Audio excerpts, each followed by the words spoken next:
कुछ कैदियों की वो हो गई थी रिहाई, हो गया होगा टाइम पूरा या बेल मिल गई होगी, तो उन कैदियों ने अपनी रिहाई नहीं ली 7 दिन के लिए, बोले मैं 7 दिन और जेल में रहूंगा। जबकि 20 साल से जेल में थे वो। अच्छा। वो तो चाहते थे कब बाहर जाए, लेकिन बोले अब थे तो कथा सुन के जाएंगे। फिर वो कथा सुन के गए। उस 7 दिन में कोई भी बंदे की यदि बेल हुई और उसकी सजा पूरी हुई उस दौरान, तो उसने पूरी सजा के बाद भी वो 7 दिन रुका। आपने मिलके पूछा उनसे क्यों रुके? हाँ, क्या पूछा, बोले? इसलिए तो मेरे को पता चला। उन्होंने बताया कि महाराज जी हमारी तो सजा पूरी हो गई, हम तो आपकी कथा के लिए रुके हैं। उन्होंने बताया कि बहुत अच्छा लग रहा है। हमने कहा चलो हम किसी के काम आए। हाँ, और जेल से जाने से पहले आपने उसका ब्रेन का डिटॉक्सिफिकेशन भी कर दिया। आपने उसे प्रिपेयर कर दिया कि आप बाहर जाकर के संसार में अपना एक बेहतर जीवन कैसे जिए, जो चरित्र आप दे रहे हैं देश में।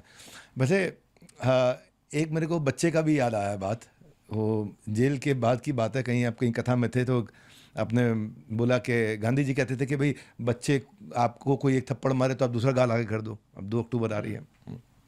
एक छोटी बच्ची को आपने बोला कोई एक थप्पड़ मारे तो तुम 10 मारो। बेवजह कोई हमारे थप्पड़ मार रहा है तो फिर मारने वाले को जिन मोहि मारा तय में मारे, वो एक मारे तो तुम 10 मारो। अब मान लो अगर मास्टर साहब थप्पड़ मार दे तो क्या करे? मास्टर साहब, गुरुजनों की बात अलग है, पर कोई भी यूं आके आपको मारे तो देखो अब वो जमाना नहीं कि हम एक थप्पड़ पे खाएं तो दूसरा भी आगे कर दे गाल। अब तो देखिए, भगवान श्री कृष्ण ने गीता सुनाई अर्जुन को, लेकिन गीता सुना के भी काम नहीं बना, गांडीव उठाना पड़ा, है ना। कहाँ माना समाज गीता से। इसलिए एक हाथ में गीता होनी चाहिए और दूसरे हाथ में गांडीव होना चाहिए। भाई साहब गीता से मानोगे, मान जाओ, लॉलीपॉप ले लो, नहीं तो फिर गांडीव।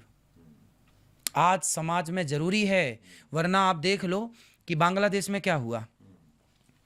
बांग्लादेश से भगाए गए तो भारत आए, पाकिस्तान से भगाए गए तो भारत आए, कश्मीर से भगाए गए तो भारत के कोने कोने में गए। जिस दिन भारत से भगाए जाओगे कहाँ जाओगे?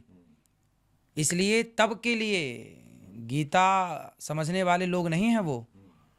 कश्मीर से भगाए गए तब तो सेना भी थी, तब तो शासन भी था, तब तो कानून भी था, तब किसने रोक लिया आपको? लेकिन हिंसा को बढ़ावा नहीं देगा ये? नहीं, अहिंसा ही परमो धर्म। ये हिंसा नहीं है। आत्मरक्षा हिंसा कैसे? मैंने कब कहा कि आप किसी को मार दो बेवजह? मैंने ये कहा कि आपको आए गांडीव चलाना, झांसी की रानी बनना आपकी बेटियों को आए, समय पड़ गया।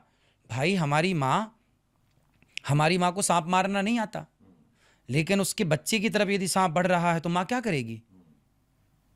सांप पकड़ना नहीं आता पर पूंछ पकड़ के फेंक देगी माँ सांप को। बच्चे का सवाल है ना।